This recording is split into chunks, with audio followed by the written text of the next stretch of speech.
శుభోదయము. మానవ సంబంధాల శీర్షికలో నేటి కథానిక గోధుమ రంగు ముత్యాలు. మెల్లగా క్రాంతిని మంచం మీద నుండి లేపి వీల్చైర్లో కూర్చోబెట్టి బాత్రూంకి తీసుకువెళ్ళి ఆన్ చేసి ఉంచినటువంటి గీజర్లో నుండి నిలువెచ్చటి నీటిని పట్టి లక్స్ సబ్బు, స్నానాల బ్రష్ సిద్ధం చేసి క్రాంతి ఒంటి మీద దుస్తులను చాలా జాగ్రత్తగా తీసి హుక్కుకు తగిలించి 2 ట్యూబ్లైట్లు వేసి పలుమార్లు జాగ్రత్తలు తెలుపుతూ పొడిగాటి జుట్టుకు నూనె రాసి గట్టిగా చుట్టి రబ్బర్ బ్యాండ్ చుట్టి మెల్లగా గోరువెచ్చటి నీళ్లు మొదటిగా 4 చెంబులు పోసి శుతిమెత్తగా ఎక్కడ గాయమవుతుందో ఎక్కడ గోరుగుచ్చుకుంటుందో అన్నంత సున్నితంగా మెడ నుండి కాళ్ళ పాదాల వరకు సబ్బు పట్టించి అతి సుకుమారంగా సున్నితంగా భార్య ఒంటి రుద్దుతూ పలుమార్లు జాగ్రత్తలు చెప్తూ స్నానం చేస్తుంటే క్రాంతి మీద తన గోధుమ రంగు శరీరం మీద నీటి ముత్యాల వరదలు పైనుంచి కిందకు స్థారంగా జారుతుంటే అతడు సున్నితంగా ముత్యాల వరదలతో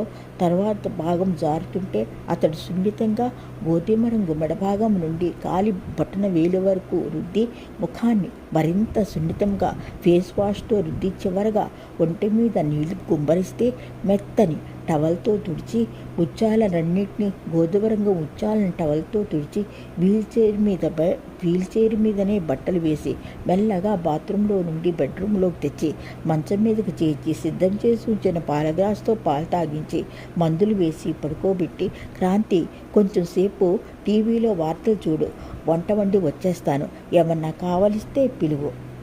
యాక్సిడెంట్లో గాయాలు పాలే ప్రాణాలతో బయటపడిన భార్యకు హాస్పిటల్ ట్రీట్మెంట్ పూర్తయిన తర్వాత డిశ్చార్జ్ చేసిన తర్వాత తగు జాగ్రత్తలు చెప్పి ఇంటికి పంపించారు డాక్టర్.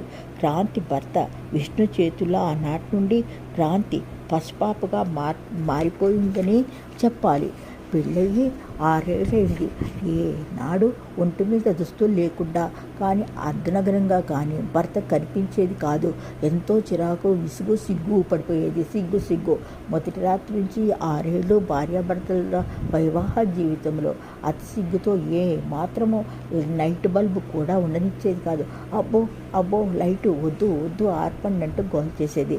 పొరపాటున బాత్రూమ్ నుండి బయటకు వచ్చేటప్పుడు బయట జారినా టవల్ జారినా ఒకటే గోల. వెలుతురు మూసేయమని లైట్ ఆర్పేయమని గొడవ చేసేది. అయ్యో అంటూ తప్పకపోయేది. మరి ఇప్పుడు క్రాంతి సర్జరీ తర్వాత పగలు రాత్రి అనే భేదము లేకుండా తువ్వాలు కూడా చుట్టుకోకుండా భర్త తన గోధుమ రంగు నున్న శరీరం మీద లైట్ల వెలుగులో పసిబిడ్డకు నీళ్లు పోసినట్లు పోసి రుద్దుతూ తుడిచి బట్టలు వేస్తుంటే అంతకాలం ఎందుకు అంత సిగ్గుపడేదో క్రాంతికి అంతు చిక్కలేదు, తెలియరాలేదు. ఊహించుకుందామన్నా ఊహకు అందటం లేదు. సిగ్గు రావట్లేదు, గిగ్గు రావట్లేదు. గోధుమ రంగు నున్నని ఒంటి మీద గోధుమ రంగు నీటి సెలయేళ్ళు, నీటి ముత్యాల వరదలు మూటలు కట్టి మూటలుగా జారిపోతుంటే చూస్తుంది. మొన్నటి వరకు భర్త ముందు నగ్నంగా, కనీసం అర్ధనగ్నంగా కూడా నిలవలేని క్రాంతి యొక్క సిగ్గుమొగ్గలు ఆపరేషన్ తర్వాత ఎటు రాలిపోయాయో. ఆమెను కాళ్ళ మీద పరుండబెట్టి స్నానం చేయిస్తున్నట్టు పసిపాపకు స్నానం చేయిస్తున్నంతగా తను ఎలా మారిందో అంత చిక్కలేదు క్రాంతికి. ఆ సిగ్గు, ఆ బెరుకు, ఆ బెదురు ఆ యొక్క ఇటు పారిపోయాయో తెలియరాలేదు క్రాంతికి. భర్తకు కూడా ఆమెలో యవ్వనవతి అయినటువంటి పరిపూర్ణ స్త్రీ కనిపించడం లేదు. మాటలు నేర్వని పసిపాపే, పసిక్కునే కనిపిస్తుంది. మరి ఇది జీవితం కదా. సెలవు మరి. MPL times channel.